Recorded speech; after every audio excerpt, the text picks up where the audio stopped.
Okay, so our project is the novel design of a biodegradable mesh for pelvic organ prolapse. My name is Leah Yuklovich. My name is Bailey Ullman. I'm Bethany Brown. And I'm Tracy Dubé. So pelvic organ prolapse, or POP, affects 40% of women worldwide. This occurs due to the stretching or weakening of the connective tissues and muscles that support the pelvic organs, and it can result in a variety of different symptoms. This includes vaginal discomfort, back pain, pain during intercourse, urinary incontinence, as well as psychological and emotional distress. POP can occur in 3 different ways, with the dropping of the bladder, uterus, or rectum as seen on the right side of the screen. In 2023 alone, the US recorded spending $4.5 billion on POP procedures.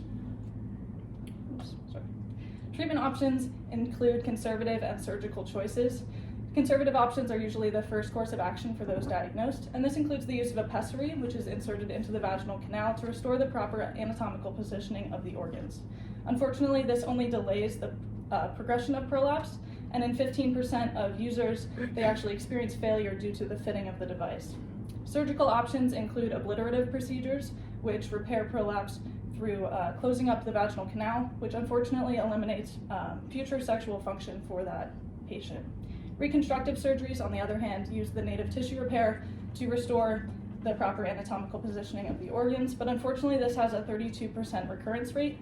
And surgical mesh was previously used to add additional support and structure to this, but it has since been discontinued in the US due to safety concerns.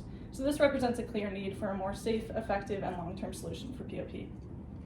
So for our approach, we propose a biodegradable PLGA scaffold made up of a 75 to 25 lactide to glycolide ratio, and that paired with the porous structure will hopefully degrade in about 3 to 5 months, which will hopefully decrease the risk of fibrotic encapsulation. And then we're also going to be coating it with a beta-1 growth factor, and we have found that a concentration of 600 pmol has been seen to increase the collagen production. So then we're also going to be coating it in RGD peptides of a concentration of 100 micrograms per liter, and that, or per milliliter, and that will help to adhere the cells to the muscular wall. And then we also need to make sure that the anatomical support is similar to the uterosacral ligaments. So that would be a stiffness of 14.1 megapascals and a strength of 6.3 megapascals. So some benefits of the biodegradable mesh is an improvement of safety. Currently there is an 11.8% exposure of the permanent mesh with a 6.1% reoperation rates, and that exposure leads to pain, inflammation, and a decreased quality of life. So with that biodegradable mesh, we are hoping to eliminate that 11.8%. There's also healthcare savings, as Beth stated. $4.5 billion annually in the United States is the cost for POP surgeries. So if we can reduce that even by 10%, we'd be saving $450 million each year in the United States alone. And there's also an improvement in the anatomical structures and support as compared to obliterative or native tissue repair surgeries.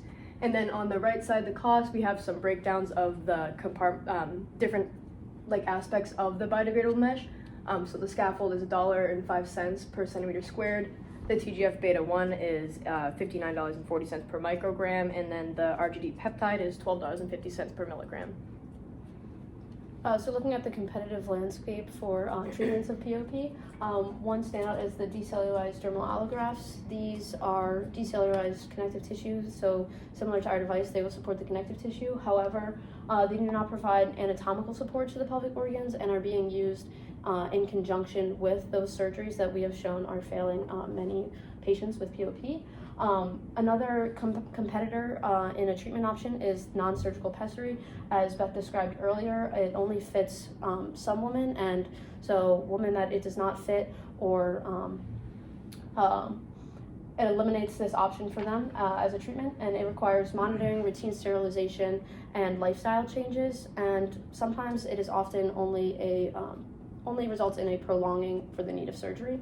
So this leads us to our solution, which will provide customizable support depending on the type of prolapse, and provide long-term strength and recovery of that native tissue through the growth factors. And in the end, overall, it will provide an improved quality of life to POP patients and reduce the prolapse recurrence rate due to that structural support and biodegradability. Thank you. That's 3 more questions.